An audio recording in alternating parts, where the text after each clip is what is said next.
We are here for Camp 19's Student Showcase, and what a show we have in store. It's going to be absolutely amazing. A number of brand new superstars get their start. City actually played football for 12 years and go to that school, but I need to get Heads up! Yeah. And a big double axe handle right to the absolutely. You missed with that clothesline there. And man, what a collision. In this match, JD Ink and of course Mr. Glass. Glass missed with the clothesline. Pull here. Right to the side of the head of JD Ink. JD Ink trying to cover up. You know, it seems to me like indeed they are paying attention to for a long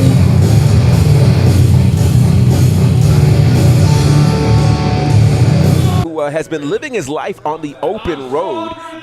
What exactly? And that's why he's back here at the Nightmare Factory. He was here before, as we said several camps ago. Apparently didn't find himself yet after 5 camps. Independence. He's learned how to again be a smart and strategic pro wrestler, and that's what you need to do if you're going to overcome the large size of Hollywood Adam Xavier. Wait, whoa. Now Johnny Doe's got that flask again, tucks it in his trunks, and now mounts that second rope and just laying in the right hands. I didn't know he had a pocket there in his trunks. I don't know what's going on there. I don't know what he's got in mind with that flask. Well, he's just laying in those right hands right to the forehead there of Adam Xavier. Now he's got the flask. Now, what is he going to do with this flask, which has been in some rather unmentionable places? Well, he can't quite get it open, which I guess is top off first. Well, you know, he secured it very well. He wanted to make sure that none of it would leak during the match, and apparently it's working. And well, he puts it back in a secure place. I guess he, he probably didn't want Xavier trying to drink any of it. Well, I understand that. I really understand that. And now he's using it as a distraction for the referee. Almost tried to bite his opponent, but Adam Xavier got into it and turned it into a front face. Yeah, go ahead. Yeah, inverted atomic drop there from Adam Xavier, and another one. A second one, and all of that may make him rethink the placing of the flask. Wow! Johnny Doe landed high on the back of his head there with that release German suplex from Xavier. And you're seeing the strength there of Hollywood Adam Xavier. It's why he calls himself the Diamond Stud. Some big back elbows taking down Johnny Doe. Johnny Doe's still reeling now. I mean, he landed high on the back of his neck, the back of his head there. He really did. And now up on the shoulders of Xavier goes Johnny Doe. And a big power slam right in the center of the ring. Opting not to go for a pin here. That might be a mistake here, GB. Certainly could be a mistake. I mean, you're looking at an athlete who played baseball, ran cross country, but you got to know how to finish it. And I think he had the opportunity to finish there, but he's got something else in mind here tonight. And he's sizing him up. That's right. He's got Johnny Doe in his sights. Big pump kick, but he gets caught by Johnny Doe. But he caught him on the second time. And a double underhook into the nice DDT. Is it going to be enough? Hooks the outside leg. Whoa. Ooh, a long 2 count, GB. I was going to say shades of Cactus Jack there. And now Hollywood Adam Xavier now having to rethink things. And I have to go back to that one moment that he had the opportunity to get the pin, and he did not go for it. I wonder if that's going to come back to haunt him at some point in this match. It just might, as he just caught a cross chop right to the throat there from Johnny Doe. Johnny Doe now hawking back with that right hand, but he got caught there by Adam Xavier. Adam Xavier. Look at the strength of Xavier here as he fires away with that right hand to the jaw. A certified personal trainer. He's got his marketing degree, intelligent, brilliant. Oh, looking for a scissor kick, but nobody home. And a handful of hair there from Doe takes Xavier right back down to the canvas. But all of that is being seemingly outsmarted right now by Johnny Doe, who heads up to the second rope. Johnny Doe has got some big plans right now. Johnny Doe looking for a crossbody from the second rope, but the stronger Xavier catches him up on the shoulder. No, Johnny Doe escapes off the back and takes out the left knee of Adam Xavier. I don't think we've given Johnny Doe enough credit for his cerebral work here. Oh, wait, now, heads up. Big moonsault. Into the ropes goes Doe. A nice running kick right to the teeth. Claymore-esque there by Johnny Doe. Pin attempt here. Will it be enough? And whoa. So that right now we're seeing the resilience right now of Hollywood Adam Xavier for sure. This is that same persistence and resilience that took him through 3 previous failed attempts in the business and brought him here to this moment. The frustration just mounting on the face there of Johnny Doe, waiting for his opponent to get back to his feet. And let's see. Oh, wow. He's counting down. He's going to go for that kick one more time, GB, but this time he got caught. A quick roll-up here by Xavier. Not Just a quite 2 enough. count. You got to wonder what is it going to take for either of these men to get the better of each other as they both seem to be pulling out all the stops. Oh, there's that big pump kick right in the middle of the ring. That time he caught Doe flush. Hooks the outside leg this time.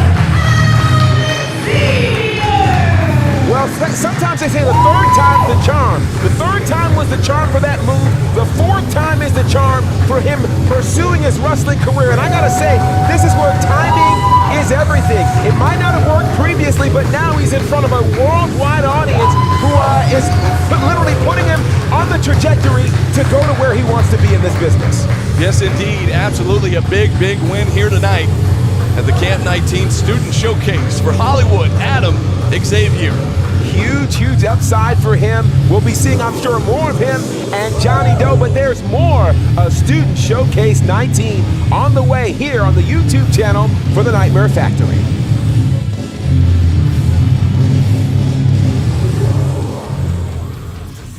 Ladies and gentlemen, the following contest is set for one fall.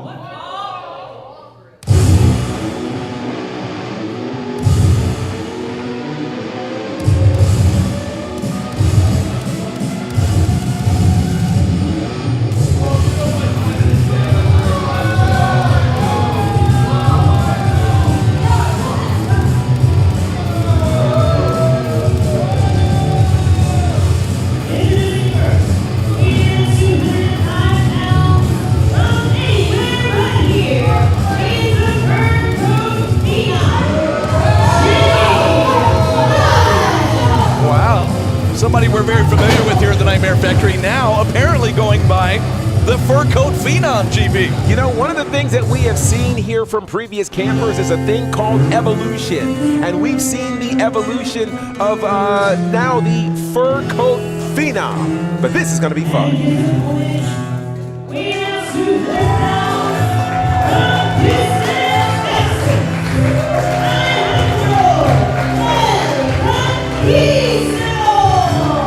Well, Alejandro El Conquistador is here, and I gotta ask already, right off the top, I heard, I don't know if you heard this, but he is a descendant of the ever-famous conquistadors who, of course, have been here in the wrestling business. No kidding. No kidding. Wow. Yeah, I've heard that he is the second cousin removed from the nephew. Yeah, the nephew of Conquistador number 2.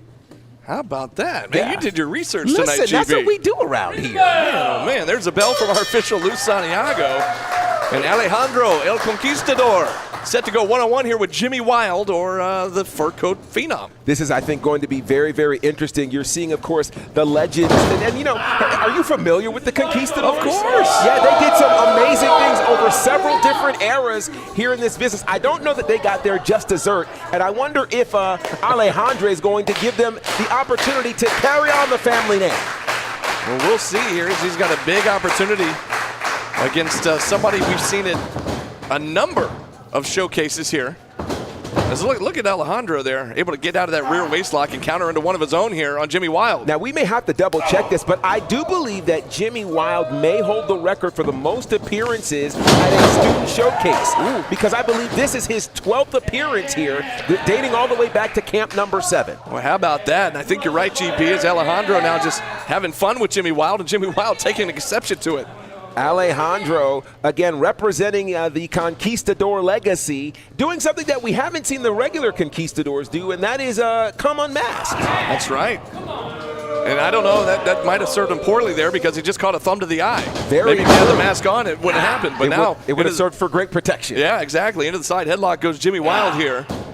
And so again, Jimmy Wild, we talked about his experience there dating all the way back to Camp 7. He has had an opportunity to prove what we've said about those who have graduated from the Nightmare Factory. It really does put you on a trajectory to battle some of the greats. He's been in the ring with legends like Jeff Jarrett and Jay Lethal. I mean, he's really had the opportunity to sharpen his skills in that regard. Alejandro there slamming on the brakes, did not quite go all the way out to the outside. He's going to get sent into the ropes here, though, by Jimmy Wild. Ducks the clothesline, does Alejandro. Ducks another one. Alejandro up and over the back of Jimmy Wild, going to send Wild down into the ropes.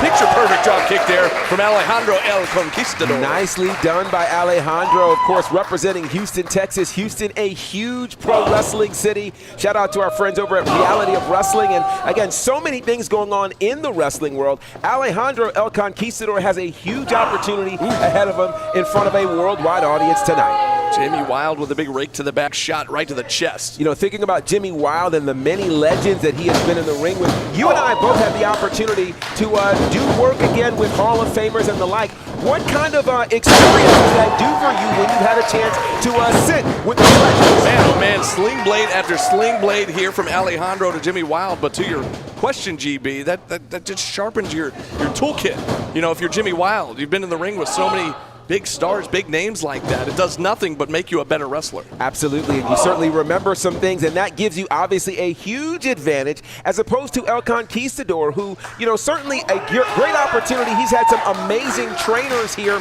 but there's nothing quite being actually in the ring, going at it one-on-one, which he is learning right now. Jimmy Wild taking out the feet there of Alejandro. Alejandro hit hard there on the canvas, now back up to his feet, but a big right hand from the fur coat phenom. It's going to take me a minute to get used to calling him that, GB. For sure. You look at El Conquistador, Alejandro El Conquistador.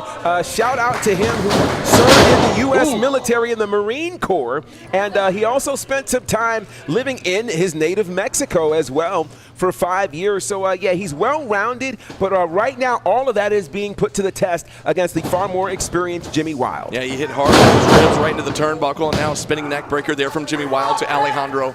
Alejandro struggling to get back to his feet here. Jimmy Wild now just kind of playing with his food here, hooks the outside leg, but no, just a 2 count. Yeah, Jimmy Wild's got to be careful with that because it's very, very easy to take someone like El Conquistador, take him lightly because, again, you know it's his first match. You know he's got nerves. You know he's realizing, okay, he might be in slightly over his head, and if Jimmy Wild does not continue to put his foot on the gas, he could be in trouble before the night is over. Jimmy Wild just trying to slow down the pace of the match here. You saw the hand placement just covering the nose and the mouth of Alejandro, making it hard to breathe, but Alejandro there with those back elbows to the midsection, now finally breaking free of that hold. And you can see that El Conquistador is really at the space where he's trying to figure things out on his feet right now while being worn out there by Jimmy Wild. But there, a nice reversal as El Conquistador got caught. It seems as though every time he tries something, Jimmy Wild has an answer for it. Jimmy Wild always a couple of steps ahead here. Slingshots in with that flipping senton right to the chest of Alejandro. And now Jimmy Wild just playing to this crowd here, and they are letting him have it, GB. Yeah, that is that helo that was made very famous by Eddie Guerrero, and Jimmy Wild is really kind of doing that to get under the skin of Alejandro El Conquistador. That's right, Alejandro, of course, some of his big inspirations. You talked about Eddie Guerrero being one of them. John Cena, of course, and then, of course, the head coach here at the Nightmare Factory, Cody Rhodes. Ooh, there's a stiff shot right to the midsection there from Jimmy Wild, and now face first goes Alejandro right into the top turnbuckle. And I'll tell you what there, Jimmy Wild has been in complete control. What do you think El Conquistador has to do to be able to try to get an advantage in this contest? He's got to get back to his feet because right now, oh no, Jimmy Wild now perhaps looking for the Three Amigos. Again, another ode to Eddie Guerrero, or basically trying to kind of stick it there to Alejandro. Oh no, wait a second, Alejandro though counters. And now, Alejandro looking to hit the Three Amigos. And it looked to me like El Conquistador needed somebody to press the passion button for him. Well, there's two. Is it going to be three? There's a trifecta. Something happens when you get irritated. You get angry, and as they say, you won't like me when I'm angry. Our official there implementing that 10 count. Both men are down. And now this fan base is fully behind Alejandro El Conquistador. Will it be enough to get him back in this contest? Both men so much taken out of him right now. Kind of taking their time to catch their breath, regroup a little bit as both men now struggling, trying to get back to their feet. Alejandro El Conquistador looks like he's trying to figure out what's next. Meanwhile, Jimmy Wild trying to get his wits about him. Whoop. Big right hand. And when all else fails, go to fisticuffs, go to blows. Jimmy Wild misses with that clothesline, and a huge shoulder tackle there from Alejandro. That shoulder tackle is reminiscent of another of his favorites, that being, of course, John Cena. And speaking of John Cena, this is starting to look like some of the moveset that we've seen from the one that many call the greatest of all time. Wait a second, maybe looking for a stomp there, but Jimmy Wild saw it coming. Quick roll, just a 1 count though, as Alejandro able to get the shoulder up. That missed stomp attempt. But now look at this. A ripcord high knee right under the chin from Alejandro. Impressive And there. Wild might be out here. No. Awfully close there. Jimmy Wild barely able to get that right shoulder up. And I think, again, this is where Alejandro may be, he's been underestimated the whole time, and Jimmy Wild might be regretting not putting him away earlier tonight. You know, earlier I talked about Jimmy kind of playing to the crowd there when he should have been focused on his opponent, and you're right, GB, it might come back to bite him here. It's certainly, Ooh, step up enziguri there from Jimmy Wild. And now Alejandro in trouble. Oh, my man. gosh. That neck breaker. That could certainly do it. No, wait a Whoa. second, are you kidding me? Alejandro able to kick out after that vicious neck breaker from Jimmy Wild. I don't believe that, GB. Yeah, it's amazing. Again, we're seeing indeed just how resilient Alejandro El Conquistador really is. And that could be, again, from that military background that he had. Hang on, another counter here. And another 2 count. Lots of near falls here. And now, Look at oh wow. he might not have caught all of it. He was going for a springboard cross body there. Yeah, or but maybe even a disaster kick. But it certainly landed there on the leg of Jimmy Wild, which could have caused even more damage potentially. Now Alejandro struggling to get back up. There he is. He's back up now. Big stomp right in the center of the ring. That might put Jimmy Wild away here. And he got him.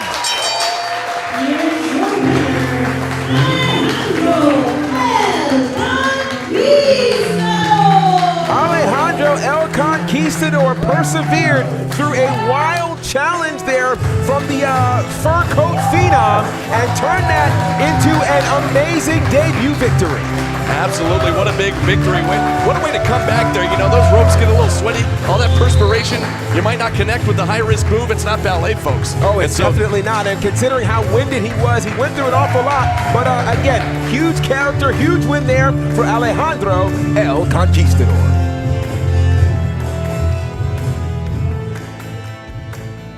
Ladies and gentlemen, the following contest is set for 1 fall.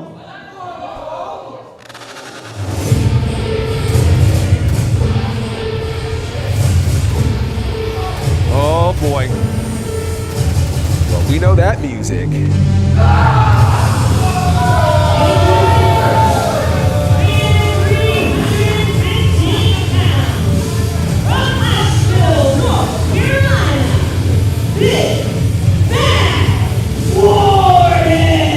We know that music and we know that scowl. That's Adrian Ward, wrestling's Warden, the big bad Warden. No stranger here at the Nightmare Factory. Absolutely, dating all the way back to Camp 2, the inaugural Nightmare Factory champion, and he's never been happy, never ever, and tonight seems to build that narrative. Yeah, I do not envy his opponent here tonight, GB. Not at all. The opponent's gonna have a tough hill to climb.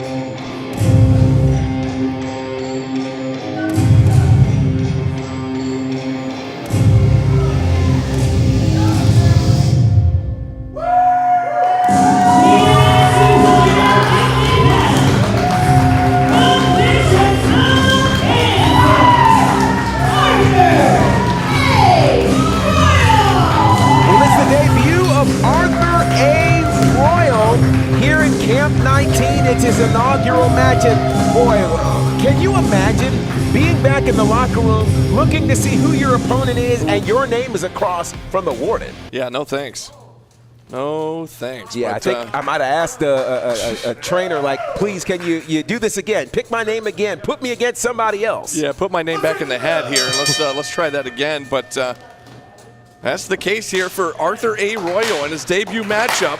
He's got the big bad Warden, as you mentioned, the first ever Nightmare Factory champion. Just to show you how large the Warden is, Arthur A. Royal is 250 pounds, and he looks like a little child compared there to the Warden. The Warden. Uh-oh. Oh, that's not going to work. The Warden's always been so persuasive when it comes to asking for support. I think he might be good at fundraising. What do you think? I don't know about that, but of course, Arthur A. Royal, a little bit of an athletic background here as a mixed martial arts. He's trained in judo, jiu-jitsu, and now trying his hand at professional wrestling here. Yeah, and he's going to need to perhaps pull on all of those disciplines to find a way to get past the Warden. Let me ask you this question. You know, what do you do and what do you think your strategy is when you go up against an opponent that is larger than you, that has more experience than you, and could perhaps intimidate you? How do you prepare for that? Well, prepare for it? I don't know. I thought you were going to ask what would I do, and that would be Well, what roll would out, you do? Yeah, roll out of sure. the ring and go home. Well, Just take the count out loss. Wow. But in this case, look at these two big bulls going back and forth, exchanging blows. I don't know how you prepare for somebody like the Warden. Ooh, big I'll step tell of you. Enziguri there. Look at the athleticism here for the big man. I'll tell you what, Arthur A. Royal, he told me before the show that he's been deeply inspired by the black and gold era of NXT, which happened to be one of my favorite. So many greats were in there. And when you look at guys like Tommaso Ciampa and Johnny Gargano, you think to yourself, yeah, as a smaller competitor, you can handle your larger opponents. And perhaps he's drawing from that inspiration here tonight. Oh, how about this? Look at this clothesline, taking the big man over down to the floor. Arthur A. Royal with a big-time clothesline on the Warden. Arthur A. Royal, he's got plans. And what is he going to do? He looked like he might have been, oh, here he goes. He's got plans. Looking to fly here. No, a baseball slide drop kick right through the ropes and right to the teeth of the Warden. I'm very, very impressed. I'll tell you what, all of those disciplines, the discipline of MMA, jiu-jitsu, kickboxing, really they just build his fight resume and they build that resilience in him. Here? No, just a one count. And so we're seeing what Arthur A. Royal is made of. Again, he somehow landed the largest man, certainly, to come out of the Nightmare Factory over these camps. And he's not backing down from this. Looks like he might have been going for a DDT there, but Warden countered out of it and then sent Arthur A. Royal shoulder first into the ring post. And now, ooh, there's a big-time clothesline massive from the big bad clothesline. Warden. Indeed. You know, you look at the Warden, who again, oh, wow. You know, the Warden's been all over the independent scene over the last few years, and every time you see him, he shouts at the crowd that he's not crazy. Yeah, and the real question is, who's he trying to convince, them or him? Because I'm not convinced, Oh, no. if I'm being honest. By no means, but I'm not going to tell Unless him. he's going to listen to this later, in which case I'm just kidding. I'm just kidding. You know, we're just talking, so. Yeah.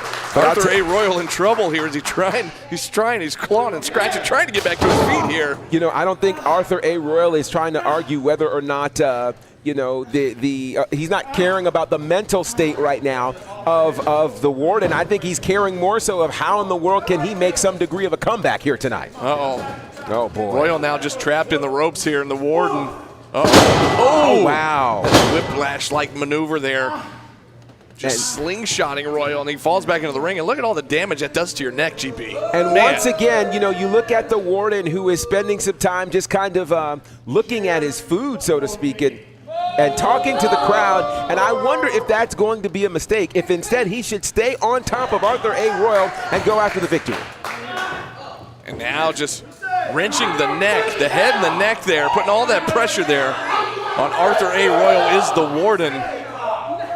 And talking trash while he's doing it there. Insult to injury, GB. I'm just going to tell you, the worst kind of beating to take is the one where your opponent is not just beating you, but talking trash to you at the same time. Well, somehow Arthur A. Royal got back up to his feet, and he's trying to deliver some body shots here, trying to break the hold of the Warden, but the Warden changes grips, and he finally, though, Royal breaks free and hits a big right hand. Yeah, A. Royal is basically trying to lean on his combat experience, but yeah, that did not work for him, as it was countered very well there by the Warden.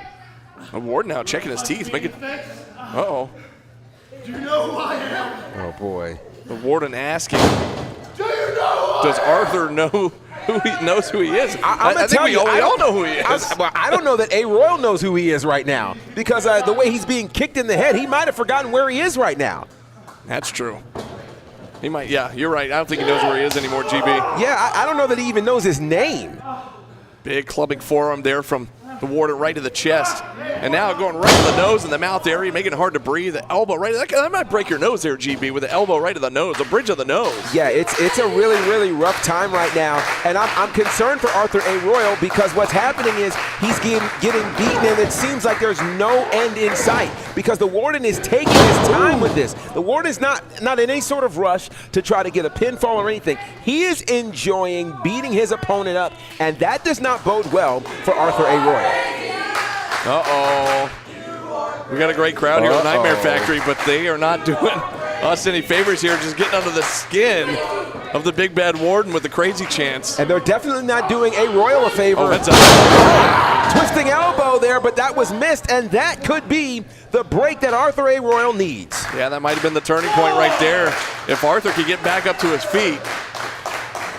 But he's had so much taken out of him right now, GB. Just look at his face as he's just kind of gasping for air, trying to breathe, trying to get back to his feet here. You know, and I can imagine those who have thought about training for pro wrestling, whatever your thoughts are, once you actually get in that ring, everything changes. And you realize how tired you can be from the beatings that you're taking. And so now we're going to have to see the reserve of Arthur A. Royal. And he's starting to pull into it right now and putting a little bit of power behind these clotheslines.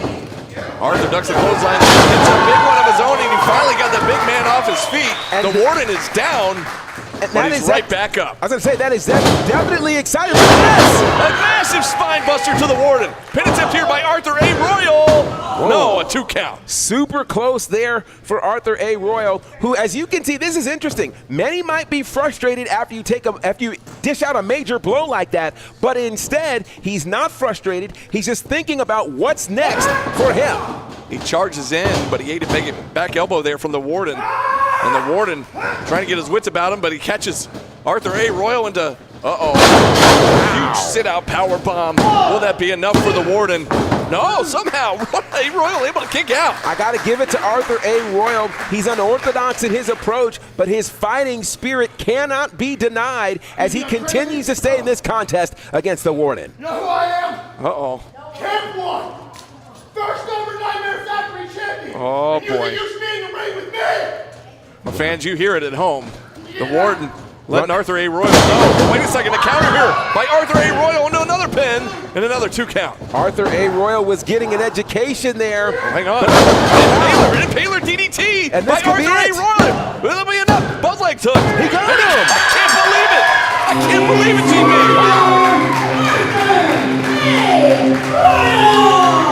Arthur A. Royal pulled off an incredible victory, literally from the jaws of defeat. It certainly looked like the Warden, who had been dominating this contest, it looked like he had this in the bag. But again, you only have to be 3 seconds better, and that is what Arthur A. Royal proved tonight in his debut contest. Man, oh man, I was having trouble getting the words out there, GB, because I was so shocked at what I was seeing. Yeah, it was amazing to see, and I gotta tell you, what a bright future ahead for Arthur A. Royal, who would love to follow in the footsteps of those he admired from the black and gold era of NXT. Could that be in his future? Only time will tell. What a massive win for this young man, and the future is bright for Arthur A. Royal. Don't go anywhere, folks. A lot more to come here at the Nightmare Factory. Ladies and gentlemen, the following contest is set for 1 fall.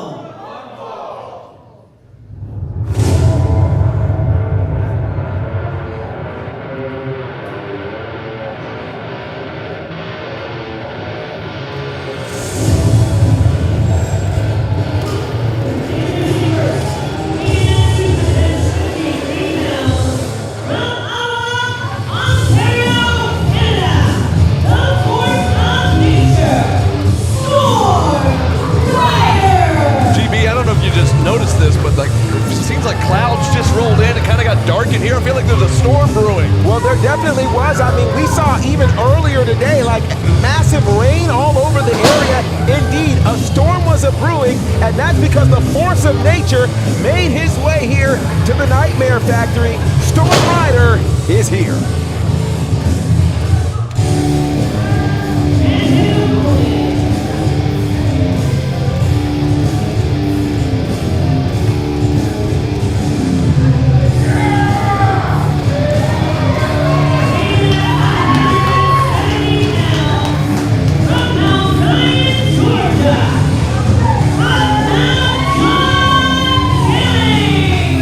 You saw him coming out there with that Hannibal Lecter-like mask. The Cottonmouth, John Killings, making his debut here tonight, GB. Well, I'll tell you what.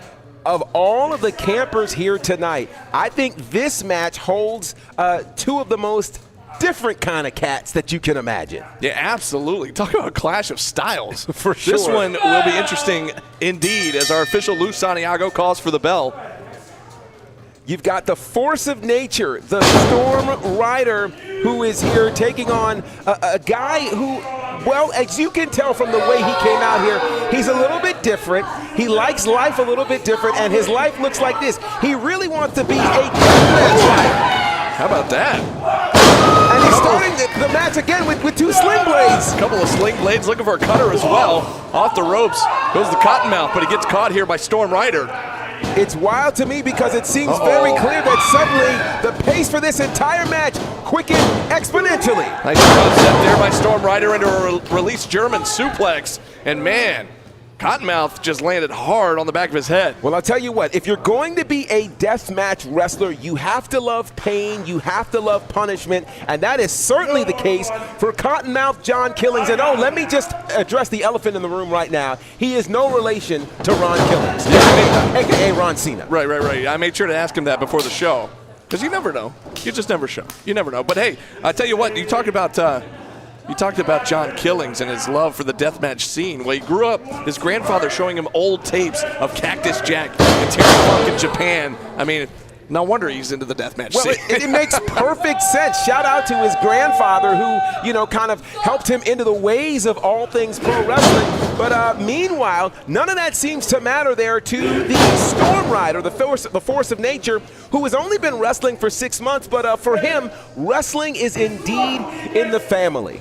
Absolutely. Of course, we've seen him on the independent scene around Georgia over the last several months as part of a tag team known as Northern Thunder. He actually tags along with his brother London Lightning, who we're actually going to see later on in our main event. Indeed, we will. It's exciting. You know, there's a theme song that runs around here that says wrestling has more than one royal family. That's right. Well, I'll tell you, one of those families happens to be this family involving Storm Rider. As you mentioned, his brother is involved in this business. We'll see him a little bit later. And his brother, London Lightning, really inspired Storm Rider to hop into the business.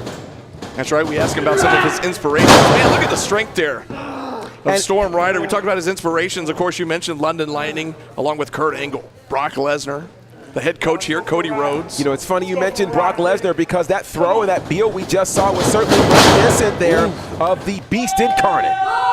Man, look at the force, the strength there from Storm Rider, sending John Killings spine first into that top turnbuckle. And I'll tell you what, this is a very interesting clash of styles. We talked about that before. You have the run and gun style there of John Killings, but the force of nature certainly tends to be more ground and pound. He certainly seems to be all about, you know, more technical and smash mouth style.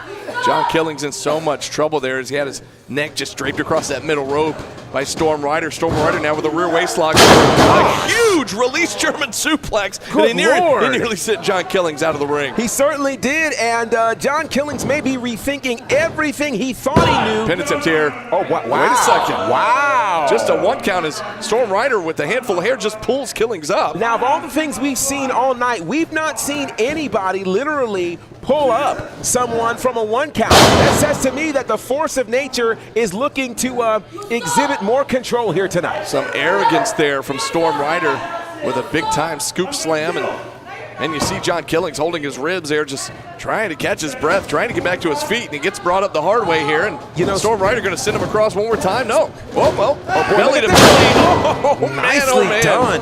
And Killings just got planted. And it looks to me almost like Storm Rider is more interesting in showing off how many moves he can pull off tonight as opposed to actually getting the win. And that could be a problem here. Storm Rider saying Killings is not going to get up from this one. What does he have in mind here, GB? Here we go. Oh, boy. Another. Oh, what a power slam from Storm Rider. It was a suplex combination into the power slam. It's a very unique move that we don't see often in the wrestling business. And now up on that second rope, just jawing at the crowd here. You'd think you'd pin his opponent here and go for the win. I was going to say, that gets back to what I was saying a little bit earlier, that the force of nature And now just a 1 count. Now, the Cottonmouth is fired up, GB. I was going to say the force of nature has a bad force of habit of looking at the crowd, but I'll tell you what, that ground and pound style works. One clothesline seemingly took all of the fight there out of Cottonmouth. You know, these deathmatch wrestlers, and of course, here we have the Cottonmouth who wants to be a deathmatch wrestler. They're gluttons for punishment. Whoa. And wait a second.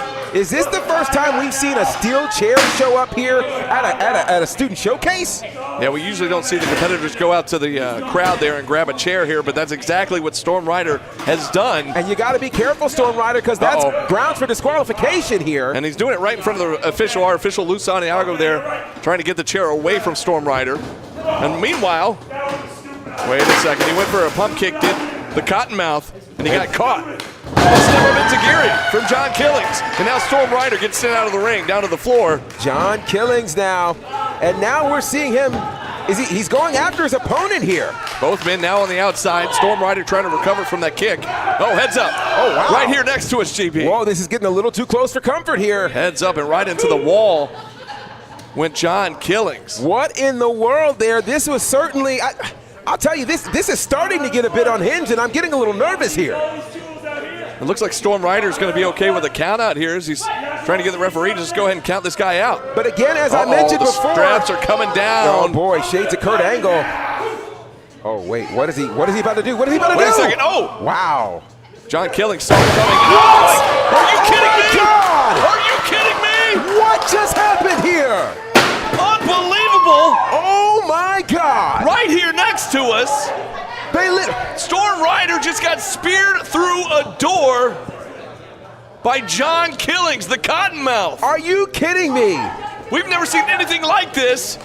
It's been 19 showcases here in the Nightmare Factory. We've never seen this. There's a first time for everything. I don't know how in the world a Storm Rider's getting out of this. We've seen a lot of things in our day. We have not seen anything like this here at a student showcase, no less. I think somebody needs to check on these guys. Our referee's at a 3 count here. Both men still down. Oh my gosh. Well, Storm Rider now, I spoke too soon. He's climbing out of that closet or wherever that was. And look who's walking out on his feet. And he's smiling. The Cottonmouth is smiling. This guy is unhinged and deranged. John Killings with the upper hand here. Heads up, heads up. Oh, boy. Pieces of door go flying. Now, John Killings has a steel chair. Oh, boy. And this match has just devolved into absolute chaos. Let's be clear, this is not a death match, John Killings. This is a regulation sanctioned match. We're not supposed to be using chairs and the like. No. Man, oh, wait a second. With the referee distracted by the chair, a low blow from Storm Rider. It's limbo. How low can you go? Now, wait a second. Killings He kicked still out. able to get the shoulder up just in time, and the crowd is going crazy for John Killings. This could be the craziest match we've ever seen at a student showcase. Storm Rider frustrated now, getting in the face of our official. What in the world? Wait, somebody tell me though, how is the Storm Rider even standing after being sent through that door? That is a great question. It was a wooden door. A great question. No, wait a second. You pushed the referee. The referee's down now. What? This is complete anarchy right now. What is going on here? Obvious grounds for disqualification here. The referee's out. A shot in the midsection there from Killings. And now, a DDT right on the steel chair. That certainly shades there of Cactus Jack. And the great matches from FMW. A cutter on the chair from Killings to Storm Rider. What in the world? The referee now coming to here. Come on here. He got him. And the Cottonmouth did it.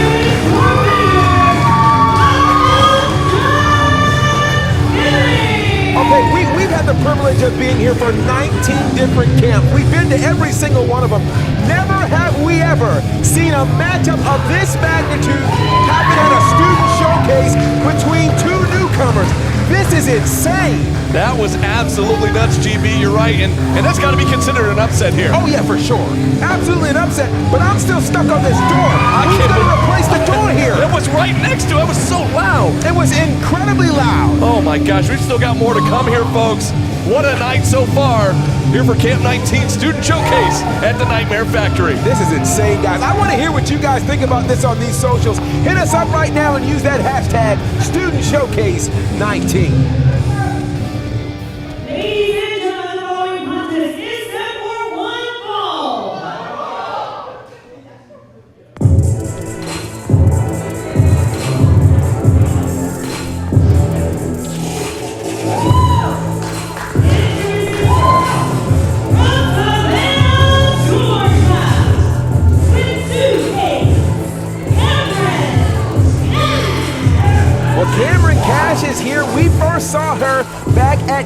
17.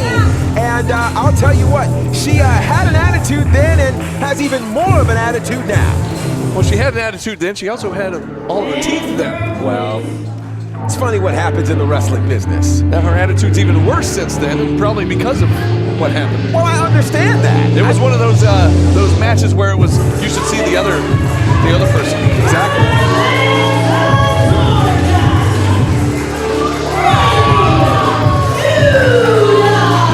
Well, this is a unique situation because it's not every day that we get two opponents from varying camps. But that's what we have here. We have Riley Judah, who is a part of Camp 18. We've got Cameron Cash representing Camp 17. I'm excited to see what these two young ladies have learned since graduating the Nightmare Factory earlier this year. Absolutely. You mentioned it, GB. One from Camp 17, one from Camp 18. Since graduating from these camps, they've both gone on to run the roads here on the Georgia independent scene. And they've tagged together, they've faced off against each other. There's quite a complicated history between these two women. Indeed it is, both of these women. And I think that's one of the things that makes it so dangerous when you're in the ring with someone who you know extremely well, such is the case, of course, between these two young ladies, Cameron Cash and Riley Judah. Nice side headlock takeover there from Cameron Cash with 2 Ks. With 2 Ks and minus 1 tooth. I'm sorry. I'm really trying. And look at this counter here by Riley Judah. Riley Judah into the side headlock now on Cash. Judah going to get sent into the ropes, and a big shoulder tackle off the ropes from Judah. I'll tell you right off the top, one of the things that I see with these two young ladies, an abundance of confidence. They look so different, so much more secure than they did, of course, in their first match, which I would imagine. Oh, hang on. And Judah almost got the win there, GB. So let me throw this question at you. You talked about the fact that at one point these two young ladies were tag team partners and then having to face each other. We've been tag team partners now for well over 5 years. What would it feel like to you if you had to do something against your tag team partner?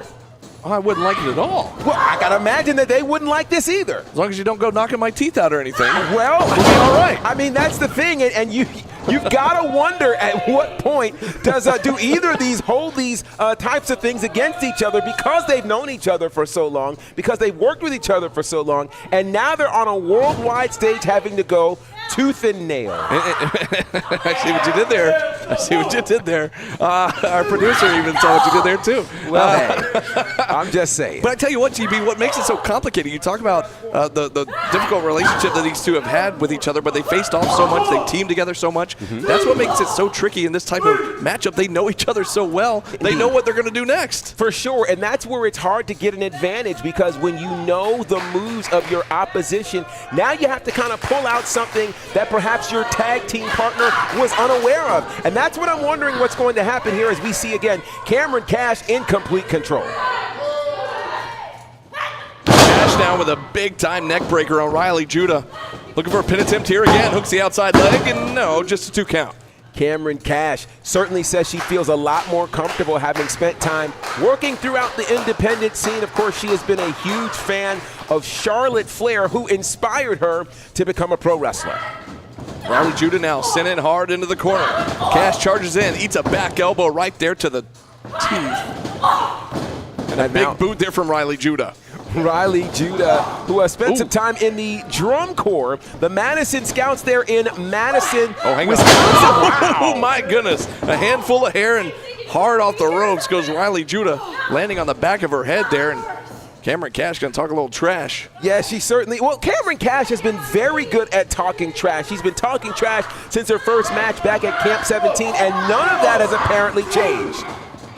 Using that middle rope to her advantage here, the referee, Paul Santa, with the 5 count, reprimanding Cash here as Judah being choked there on that middle rope. Cameron Cash admiring her work right now. And you got to think what it will do to this tag team to see indeed who wins this, who then walks and has the advantage when they go to work together in the future, knowing that they perhaps are the stronger member of the team.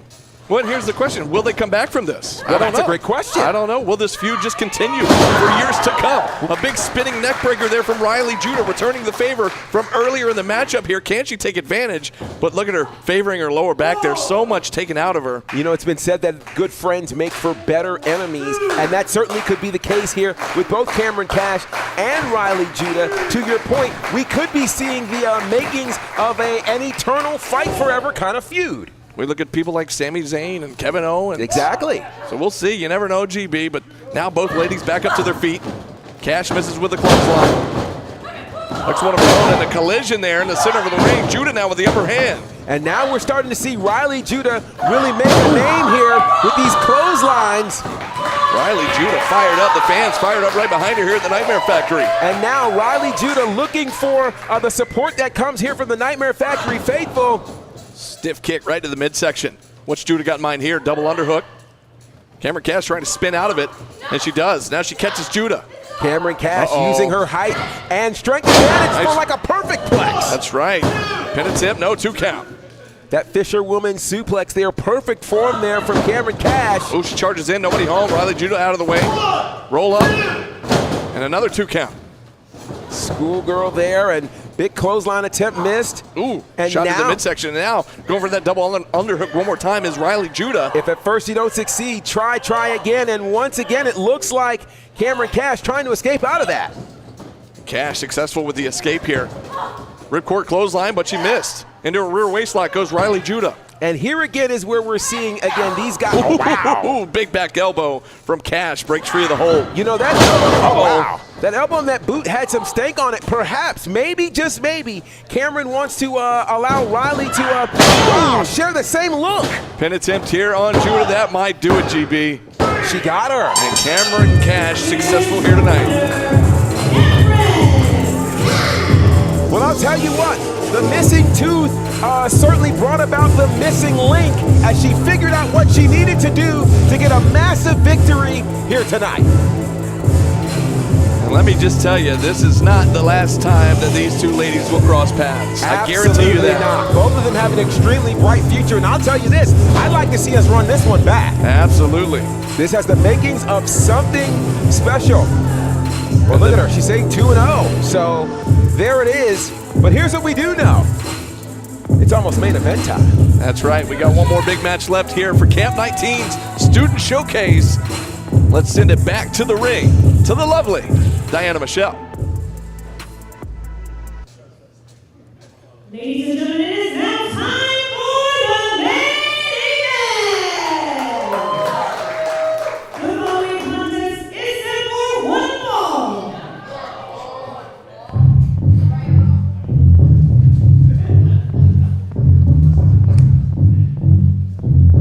EA Sports to the game.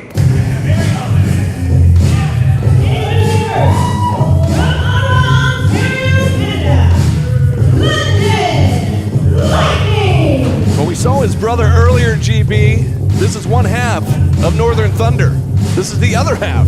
The older brother, London Lightning. We talked to him backstage earlier. He said, maybe it's not a family business, but it is a family passion. And certainly the passion runs deep here with London Lightning. We saw his brother earlier, such a great time, but think about how significant it is to find yourself in the main event of this incredible showcase, Camp 19. Here's the other half of our main event.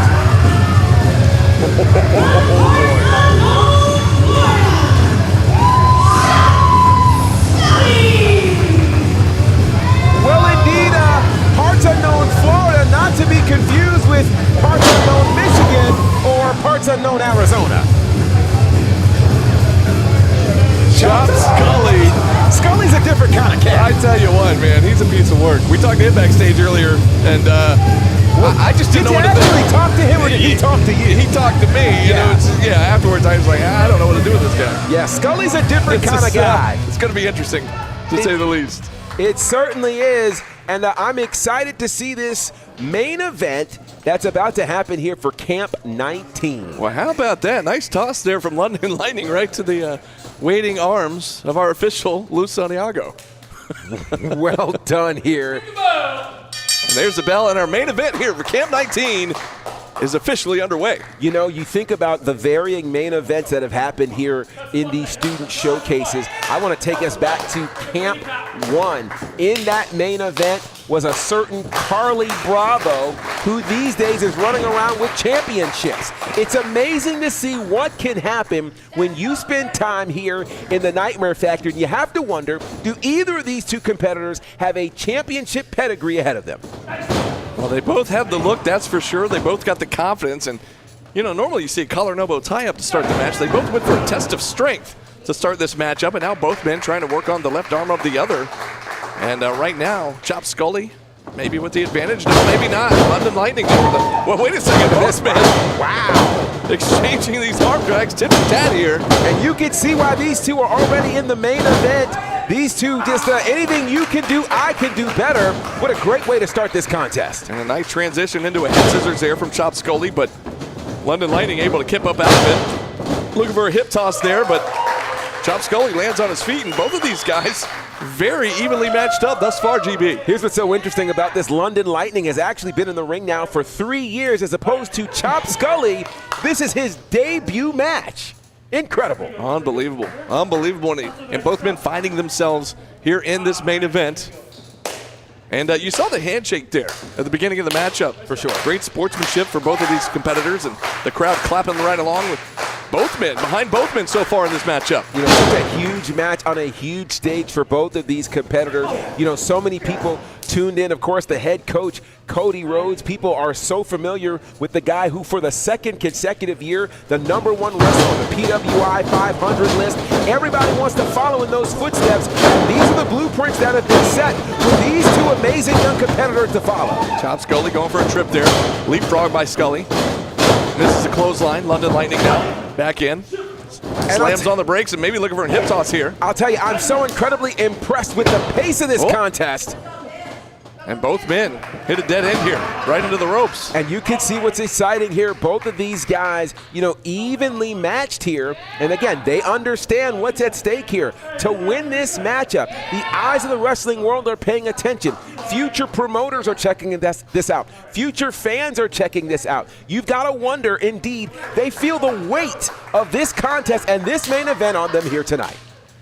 They do indeed, and we've kind of reached a stalemate here, but no, finally, London Lightning picking the ankle of Chop Scully, but Chop Scully with a trip on London Lightning and a big hip toss. You know, I'm starting to wonder what's going to have to happen for someone to get the advantage in this contest. Part of me wonders if they need to slow down the pace, and maybe the change of pace could do something here for this contest. Well, they must be listening to us, GB, because that's exactly what's happening right here with Chop Scully, working on that left arm and trying to slow down the pace of this matchup. And indeed, slowing down the pace gives you an opportunity to isolate a body part. Once you do that, you can certainly gain a definitive advantage in this contest. Up and over goes Chop Scully. Charges it into the corner. Big splash in the corner there on London Lightning. And now Chop Scully doing a little dance. Counter there from London Lightning. But nobody home this time for Scully. Scully takes a big blow right to the lower spine there from Lightning. I'll tell you what's so interesting about Chop Scully, which is one of the things we don't normally see here in a camp. We normally don't see a competitor donning a mask, and I wonder if him wearing a mask, being able to hide his facial expressions, can create some challenges there for his opponent, London Lightning. Yeah, that's a great point, GB. It's a great point indeed. Is now London Lightning here with the upper hand. And Chop Scully trying to get back up to his feet here.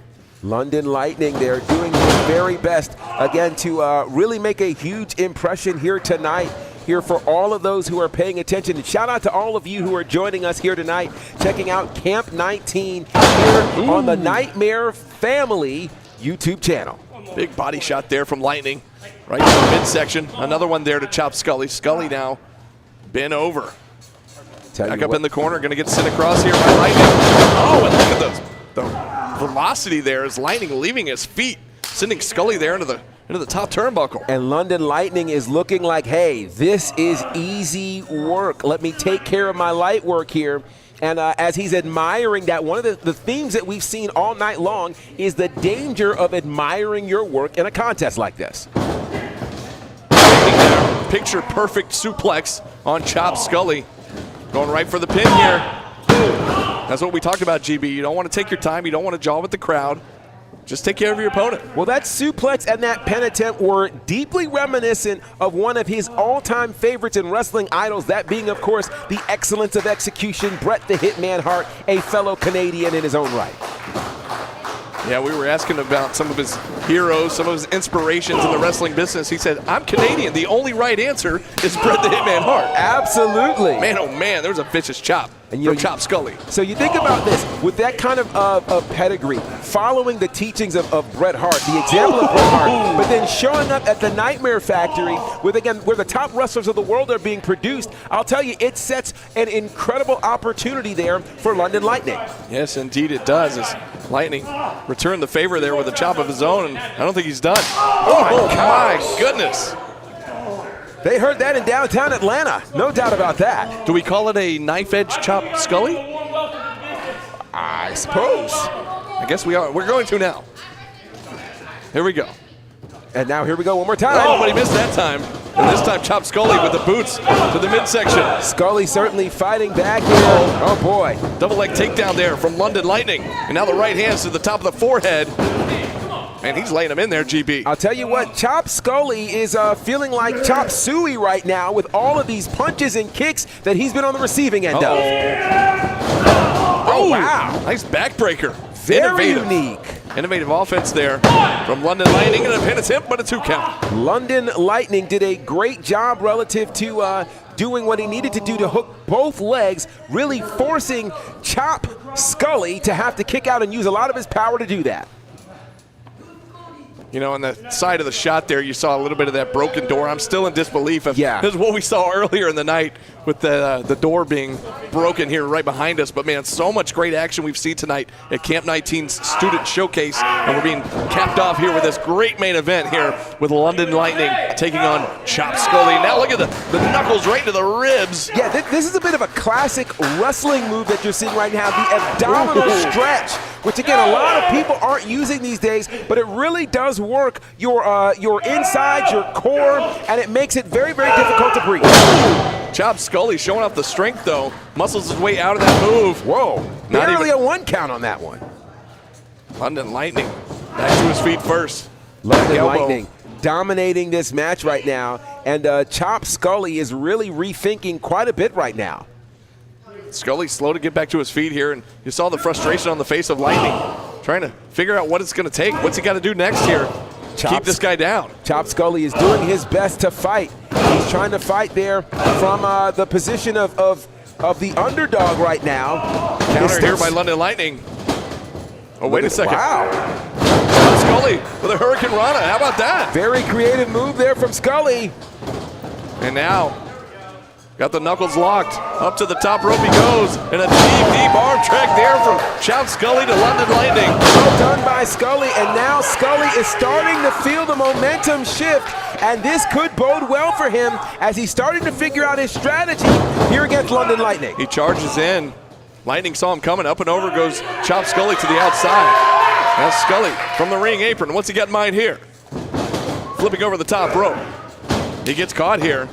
Around the back, drop kick to the back, and now London Lightning gets sent outside into the guardrail. I'll tell you what, now is that moment where you start getting into the deep waters of the match, and where many of the things that you've learned, now you're trying to figure out how best to implement them, and that's what we're seeing right now. What a shot there.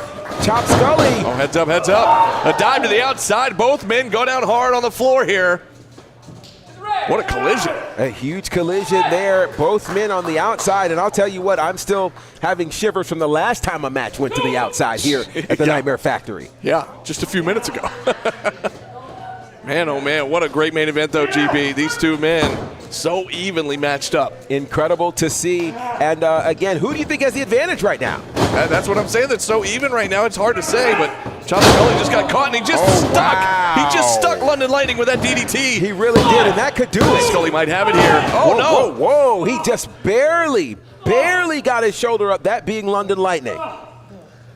And Chop Scully right now, you see him, well, you can't really see his face, but No, you you saw can't. his reaction there. Frustrated here, trying to Hey, like he's shocked just like we are that Lightning was able to kick out of that DDT, a vicious DDT. He just got spiked right in the center of the ring. He really did, and now we're going to see how deep the playbook is for Chop Scully. Can Chop Scully pull something out of the arsenal here that can lead to a win? Ooh. But he took a little bit too long to get to the top rope. Yeah, he was going all the way up top, but he got cut off there by London Lightning. Now Lightning trying to regroup here. Just laying in the right hands, right to the top of the head there of Chop Scully. You know, you got to think about it. London Lightning certainly representing his native Canada. Meanwhile, you know, I don't know what they do there in parts unknown Florida, but I know this. One thing's for sure, Chop Scully does not want to leave this main event with a loss. I do know that what they do there is different than what they do in parts unknown Michigan. Oh, that's for sure. Yeah. Man, what a collision there is. London Lightning hit hard coming off that second turnbuckle, and now heads up. Oh, nobody home. Wow. Chop Scully looking for a big splash from the top, but Lightning out of the way. And now he gets caught. Spine buster from London Lightning. And that could be all. And it's in here by Lightning. And he, no. Another 2 count. Wow. It certainly looked like he was, he had him there. I just can't pick, GB. You just can't pick. It's so evenly matched up. And I love that. That's Wow. why this is the main event here for Camp 19. Meanwhile, London Lightning is trying to figure out what he has to do next. And the crowd again coming alive behind both competitors here. And this great main event matchup. Huge Scully main event here. sent across here, and a body shot there from London Lightning right to the abdomen. That's a shot you don't see very often. What do you say? Can you continue? Okay. Chop Scully, you hear him saying yes, he can continue here as the official was checking on him. Both men now back up. Scully sent into the ropes, and another body shot. That's a bit of a headbutt there, and I understand now why the referee was checking for that. Trying to work on the abdomen there of Chop Scully. And it seems as though London Lightning believes that that headbutt should be able to work, as he's tried it twice and walked away expecting for his opponent to basically kind of surrender or submit. Scully sent into the ropes one more time. Wait a second. Oh my gosh! Canadian Destroyer on the Canadian. Well, I think that's a parts unknown destroyer. Unbelievable move there by Chop Scully. But can Scully follow up? Scully all the way up to the top rope. London is down. There's a big splash. Pin attempt, will it be enough? He got him! And Chop Scully has done it.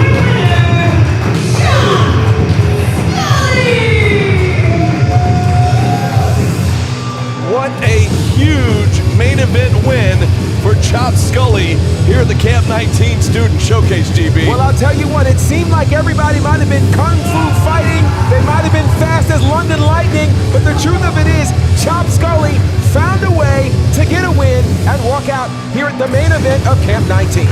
Wow, it has been another great night, another great event here at the Nightmare Factory in Atlanta, Georgia. A great crowd on hand. And congratulations to all the campers here for Camp 19. Absolutely, and I want to remind you that if you are interested in joining the Nightmare Factory for a future camp, head to the website nightmarefactoryga.com where you can sign up. Representing Brandon Benefield, I am Gerard Bonner. This is the Nightmare Factory, where we do the work.